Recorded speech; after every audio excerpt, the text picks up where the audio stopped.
Hey there, guys. This is Dan Dix here reporting for Press for Truth, and today I am here joined with Orion Martin. And Orion is actually in the middle right now of developing an amazing app that is really going to revolutionize and change things. So why don't you just go ahead and tell them, what is the app that you're currently in the process of developing?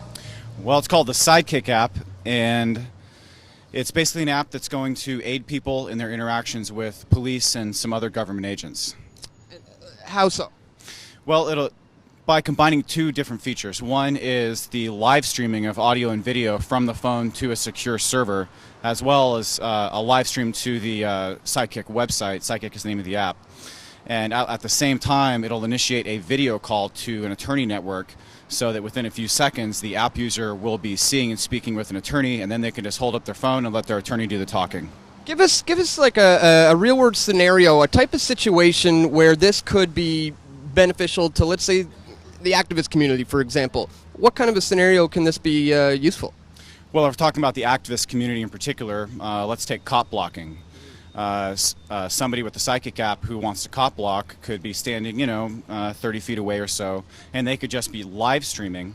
And then, as we've all seen videos of, periodically a police officer will come over and try and intimidate that person, saying, "You can't film me, you're interrupting my police investigation," and whatnot.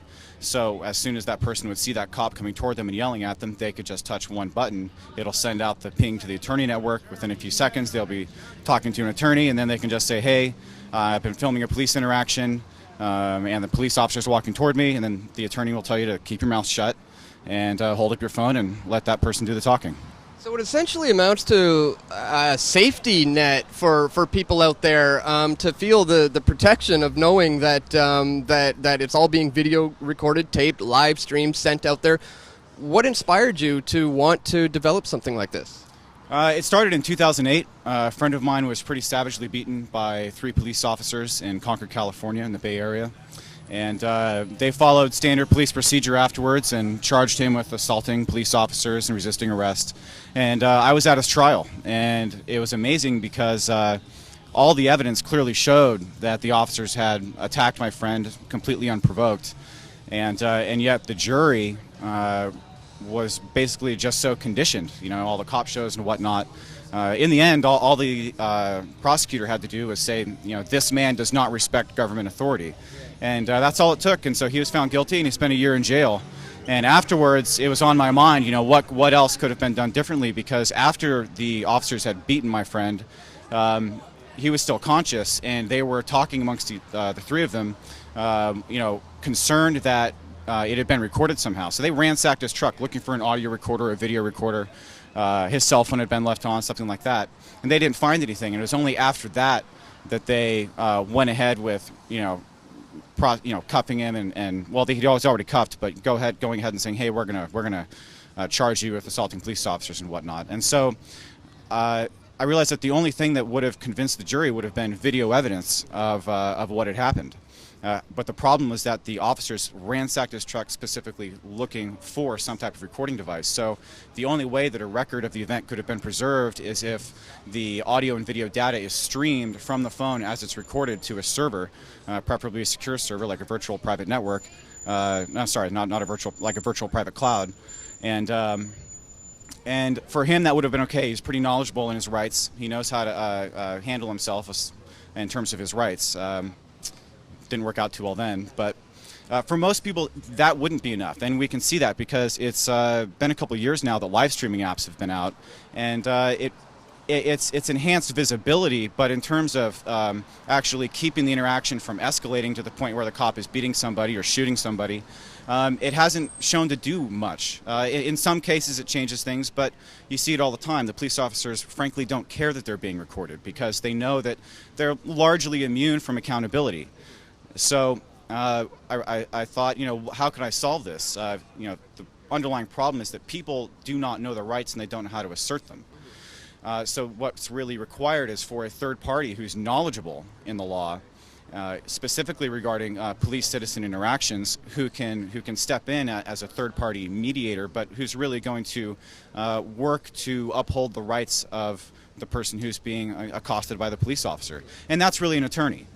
So it was a little bit later that video conferencing really started picking up through the smartphones, and I realized that you could pair that with the audio-video streaming so that you can actually be interacting. You can see and speak to an attorney, and then at the same time you could also you could turn the phone away and be represented, because everybody has a right to legal representation at every stage of a police interaction. So basically, the attorney knows what to say, what questions to ask, and how to flip the interaction over so that the behavior of the cop is held within the bounds of the codes of whatever state that they're in. And if they go outside of those bounds, there's evidence of that breach of duty, and the attorney can just basically file a lawsuit against the officer in the department. What about are there any legality issues to different codes in different towns, different cities? Maybe different officers, different cities have different laws where in order to film an audio record, the person has to be notified. Is it possible there could be any legality issues? But I mean, they're public servants anyways, so they should all be getting recorded anyways. Right. Well, the first thing to know is that you have a right. This has been ruled on repeatedly by courts across the country, including the Supreme Court, to record a police officer as long as they're in the performance of their public duties. And they also, many departments now, record us. They have through body cams. So no, there are no legal issues with having the event recorded, and there are no legal issues with being represented. But really, that's one effect that Sidekik is going to have. In other words, it'll help protect a person's rights during their individual encounter. However, once there are sufficient people within a given jurisdiction, a city, who are using the app, what will happen is that claims will build up against the police department, and we'll start seeing more of what happened in Maywood, California. So in Maywood, California, June of 2010, at the beginning of the month, the city received an insurance notice from their carrier saying that they were going to be canceling their insurance policy, largely due to the number of claims against the police department. And the city couldn't get insurance from anybody else, so they had a choice: either fire the entire police department or the entire city government goes under, because it's illegal to operate without having insurance. So they made the only decision they really could to keep their own jobs, and 30 days later they fired the entire 60-member police department. So, and it's not an isolated incident. This has happened many cities across the United States, police departments large and small, down to 2. There was one case, I can't remember the exact city off the top of my head, it was a small town, but there was just 2 police officers, and each of them had a claim filed against them, and the insurance carrier in that case dropped insurance for the city. So that's how it helps deal with the overall police state, is that it actually has accountability. Because when it comes down to it, the only real thing that influences their behavior is money.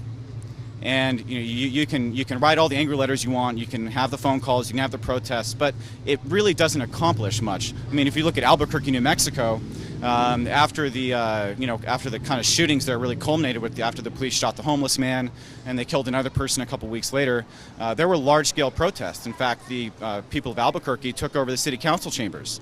The only response the police department had was to buy another 100 AR-15s. Right? They don't care. But money does affect their behavior. You can actually get an entire department fired. And it's really at that point that you would want to step in and offer a better alternative to contracting out with, say a sheriff's department for law enforcement services. And that better alternative would be something like the Detroit Threat Management Center, which is a private security company, and their focus is not on persecution, but on protection and prevention. Protect people's property and prevent the crime from happening in the first place. And they've had great success. That's what I like about this the most, really, is the protection aspect. As I mentioned earlier, it's almost like a safety net for the activists. I can only imagine if I had that during the G20 in Toronto, how that would have really protected me from being ransacked by the tyrannical police there. Just knowing that they're being live streamed and filmed would have been incredible. So this thing is almost finished. It's in the stages of being developed. Where can people go to learn more about this and to get it when it comes out? Well, there's a basic informational website at sidekikapp.com. That's SIDEKIK, no C, app.com. And we are about halfway through the app development, and we're pretty close to starting full-blown testing, just a couple weeks away from that. And we're planning on launching the app around October 1st, and we'll have a more specific date as we get closer to it. Very exciting. Guys, check the links in the description to where you can learn more about this amazing app. And once again, man, thanks for talking to us. Thank you.